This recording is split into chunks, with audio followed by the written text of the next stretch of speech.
Hello everyone, this is Adil. Welcome once again our YouTube channel Safety Modern Study.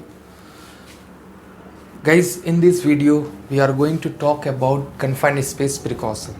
इससे पहले video में हमने part 4 में हमने बात किया था हैज़ार्ड्स के बारे में, but in this video we will talk about precautions. So all of you have to concentrate over here. ठीक है, इस प्रिकॉशंस के मुताबिक जो बचाव करना होता है हमें, प्री एंट्री कंसिडरेशन जो करना होता है हमें, उसके बारे में जानेंगे कि कन्फाइंड स्पेस में before entry what kind of precautions should be taken, किस तरीके का प्रिकॉशंस हमें लेना चाहिए उसके बारे में जानेंगे. सो फर्स्ट पॉइंट है हमारा valid work permit, that is PTW, permit to work. हमें before entry into the excavation into the confined space we have to take the permit to work, valid permit जिसे हम काम की अनुमति कहते हैं, उसको लेना होता है.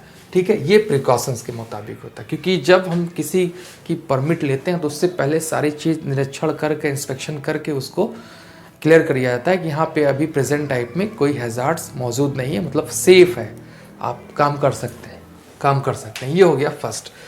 And second is that regular communication with the entrants, मतलब हमें जो कन्फाइंड स्पेस के अंदर एंट्री कर रहा है या जिस इंटर किया है उससे हमने कम्युनिकेशन बना के रखना है, सो दैट वो उसको कोई भी सिचुएशन उसको हार्म करती है, कोई भी प्रॉब्लम्स को फेस करना पड़ता है, देन वो आप कम्युनिकेशंस में रहेंगे तो आप उसकी हेल्प कर सकते हैं, आप उसको बचा सकते हैं. That is the precautions.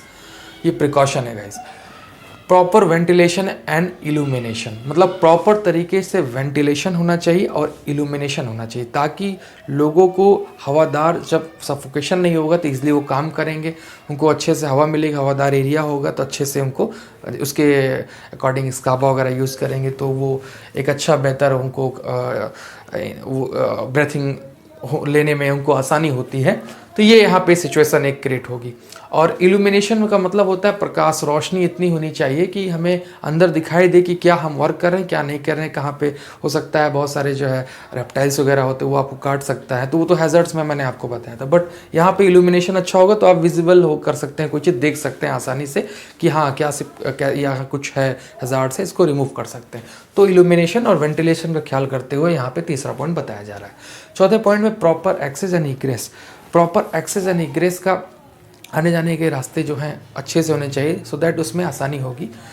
और उसके बाद इमरजेंसी रेस्क्यू प्लान, हमारा जो emergency rescue plan in case of कोई इमरजेंसी हो तो उस सिचुएशन में हम उनको प्रोटेक्ट कर सकें.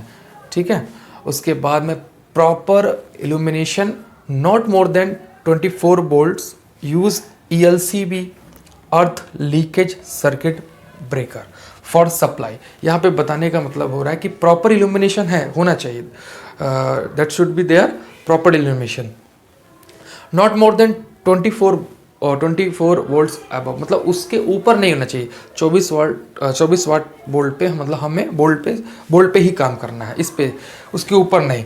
तो और ये हो गया. और यूज़ ELCB, अर्थ लीकेज सर्किट ब्रेकर का इस्तेमाल करना चाहिए. All possible sources of ignitions must be removed from the work area. जितना भी ज्वलनशील पदार्थ इग्निशन सोर्स हैं, जैसे कंबस्टेबल मटेरियल्स है, फ्लैमेबल मटेरियल्स है, should be remove from the date area, from the confined space area. इसके वजह से फायर एक्सप्लोजन हो सकते हैं, फायर विल ऑकर, ठीक है, आग लग सकती है, ये सारी सिचुएशंस बन सकती. तो इसको जो इग्निशंस के फॉर्म में चीज़ें हैं उसको रिमूव्ड होना चाहिए. Gas cylinder must never be place inside any confined space, मतलब गैस सिलेंडर जो है कन्फाइंड स्पेस के अंदर उसको हमें रखना नहीं चाहिए, प्लेस्ड नहीं करना चाहिए कभी भी, इस चीज़ का ख्याल रखें.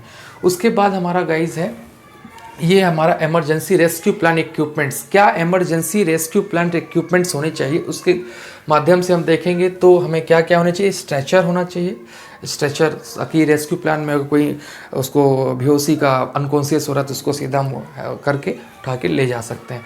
हार्नेस की फैसिलिटीज़ होनी चाहिए, क्रेन होना चाहिए, ट्राइपॉड होना चाहिए, SCBA, self content breathing apparatus, breathing apparatus और फर्स्ट एड किट होना चाहिए। मतलब प्राथमिक उपचार जो है ये सारी चीज़ें हमें वहाँ पे प्रोवाइड करना है, और ये चीज़ का हमें ख्याल करते हुए कि भाई प्रिकॉशंस है तो इमरजेंसी रेस्क्यू प्लान के हिसाब से ये चीज़ हमें देखना है। तो गाइज़ हमारा ये पार्ट 5 है, पार्ट 5 हैज़ completed, और आई होप गाइज़ आप लोग को ये वीडियो समझ में आई होगी। Thank you so much.